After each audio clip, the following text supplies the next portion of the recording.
Bonjour les amis, moi c'est Newton. Je suis ravi de vous accueillir pour traiter ce sujet du DNB série professionnelle de la session 2022. N'hésitez pas à aller télécharger le sujet dans la description de cette vidéo. Vous pouvez ensuite travailler dessus et revenir pour les corrections. À bientôt! Le sujet 2022 commence par un QCM. Nous avons donc un questionnaire à choix multiples avec 3 réponses pour chaque question. Il faut trouver la bonne réponse. Première question.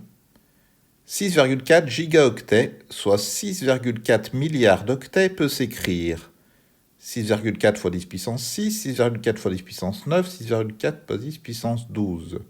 Dans les disciplines scientifiques, comme en physique, en chimie, ou bien lorsqu'on utilise l'écriture scientifique, on peut remplacer le signe multiplié, le fois, la petite croix, par un point. Donc pensez que lorsque vous lisez un petit point en mathématiques dans une opération, ça veut dire multiplier. On va donc réfléchir. 6,4 milliards. Comment peut-on l'écrire? Donc c'est 6 milliards 400 millions. 400 000, 400 millions. Ensuite, il va falloir compter le nombre de décimales à 6,4. Donc ici, on a 3, 6, 9 décimales. Et donc, ça nous fait 10 puissance 9. Il faut compter le nombre de décimales, ce qui vous donne la puissance du 10. Donc ça fait 6,4 fois 10 puissance 9, puisqu'il y a 9 décimales. La bonne réponse est la réponse 2. 6,4 fois 10 puissance 9 octets. Deuxième question. Un élève a obtenu les notes suivantes au cours d'un trimestre. 15, 11, 13, 14, 17. Le logiciel de relevé de notes affiche les résultats suivants pour cet élève. On donne la moyenne, la médiane, l'étendue. On va donc calculer pour la série de notes de l'élève la moyenne, la médiane et l'étendue. Donc calculons la moyenne. Pour calculer la moyenne, il faut additionner dans un premier temps les notes obtenues par l'élève, donc 15 plus 11 plus 13 plus 14 plus 17, et ensuite les diviser par le nombre de notes. Ici, il y a donc 5 notes. Donc je prends ma calculatrice, je fais la somme divisée par 5, et je trouve une moyenne égale à 70, donc divisé par 5, ce qui fait 14. La moyenne est égale à 14. Lorsque vous calculez la moyenne avec la calculatrice, faites très attention car il ne faut pas oublier les parenthèses. Vous pouvez également faire d'abord la somme. Vous calculez, ça fait donc ici 70. Et ensuite, vous faites la division. Comme cela, vous faites le calcul en 2 temps et il n'y a pas besoin de parenthèses. Attention, attention, parenthèses! Je peux donc valider la réponse 1 et la réponse 3 et supprimer la réponse 2. Maintenant, essayons de trouver la médiane de la série. La médiane, je vous rappelle, c'est la valeur qui sépare la série classée par ordre croissant en 2 groupes de même effectif. Ici, il y a donc 5 valeurs, donc je vais avoir 2 valeurs plus petites, 2 valeurs plus grandes, et une valeur centrale, que je vais donc appeler la valeur médiane. Je vais donc mettre mes valeurs rangées dans l'ordre croissant, de la plus petite à la plus grande, donc 11, 13, 14, 15 et 17, et je vois bien que la médiane elle est 14, il y a bien 2 valeurs plus petites que 14, et 2 valeurs plus grandes que 14, donc 14 est la valeur centrale. Je profite de cette question pour vous faire un petit rappel sur la médiane. Lorsque l'effectif total est pair, par exemple ici, s'il y avait eu 6 notes, on aurait pris la moyenne de la 3e et de la 4e note pour déterminer la médiane.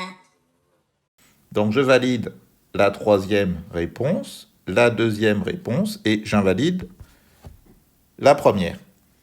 Pour être sûr que la bonne réponse est la réponse numéro 3, je vais donc calculer maintenant l'étendue de la série statistique. L'étendue, c'est quoi? C'est la plus grande valeur moins la plus petite. Donc la plus grande valeur, c'est 17, moins la plus petite, c'est 11. Donc 17 moins 11, ça fait 6. Je peux donc valider la première réponse, invalider à nouveau la deuxième et valider la troisième. Je vois que la troisième réponse est la bonne. Salut les gens, moi je m'occupe plus de la calculatrice, de Scratch, enfin vous voyez tout ce qui se branche quoi. Je voulais vous dire que la médiane, la moyenne, tous ces paramètres statistiques, on peut les trouver bien évidemment directement grâce à la calculatrice. Donc je ferai une petite vidéo là-dessus pour vous expliquer, mais ce n'est pas la peine d'apprendre forcément les formules, puisque la calculatrice vous donne toutes les réponses, comme bien souvent. Passons à la question numéro 3. La solution de l'équation 2x moins 6 égale 4 est... Je vais trouver la solution, je vais ensuite la comparer aux solutions qu'on me propose. Donc 2x moins 6 égale 4 équivaut à... Ça veut dire équivaut à... Je peux le placer entre deux équations ou entre deux inéquations. Première étape, lorsqu'on va résoudre des équations du premier degré, des équations comme celle-ci, je vais donc mettre tous les x d'un côté et je vais transposer le moins 6 à droite du égal. Lorsque je transpose, je change le signe, puisque je fais plus 6 à gauche et plus 6 à droite, ce qui me fait 2x égale 10. Ensuite, je vais transposer à nouveau le 2 vers la droite pour obtenir la valeur de x. Mais cette fois-ci, je vais diviser par 2 à gauche et à droite. Donc, pas de changement de signe. X égale 10 sur 2. 10 divisé par 2, on peut l'écrire comme ça. 10 divisé par 2, c'est pareil que 10 sur 2. Et donc, x égale 5. Donc, la solution de cette équation, en S, c'est 5. Je vois bien que si je prends 5 et que je le réinjecte dans l'équation, 2x moins 6 égale 4, ça me fait 2 fois 5 moins 6 égale 4. Donc 2 fois 5, 10 moins 6 égale 4, et donc 4 égale 4. Donc j'ai validé que 5 est bien la solution de l'équation. Maintenant, calculons les solutions qu'on nous propose. 4 moins 6 divisé par 2, ça fait donc moins 2 divisé par 2, ce qui fait moins 1. Donc, c'est faux. 4 plus 6 divisé par 2, ça fait donc 10 divisé par 2, ce qui fait 5. Il semblerait que ce soit notre solution. Et la troisième, 4 moins 2, 2 divisé par moins 6, ça fait donc moins 1 tiers. Et donc, ce n'est pas la solution qu'on a trouvée. Donc, la bonne réponse est la réponse numéro 2.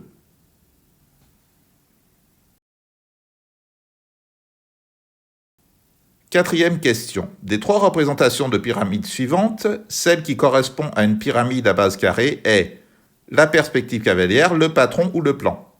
On voit que la pyramide a une base carrée. Donc, il faut qu'on retrouve déjà le carré dans le patron, dans le plan. Donc ici, on voit dans la troisième, dans le plan, que c'est un rectangle. Il n'y a pas de carré. Donc, on invalide cette proposition. Dans le patron, on constate à nouveau qu'il y a des triangles et un rectangle. Il n'y a pas de carré. On invalide cette proposition. Enfin, dans la perspective cavalière, on voit bien que A, B, C, D est un carré, car les côtés sont égaux. On le voit avec le petit symbole ici que j'indique en rouge. Donc les côtés sont égaux. Et en plus, il y a des angles droits, et donc c'est bien la première réponse qui est la bonne.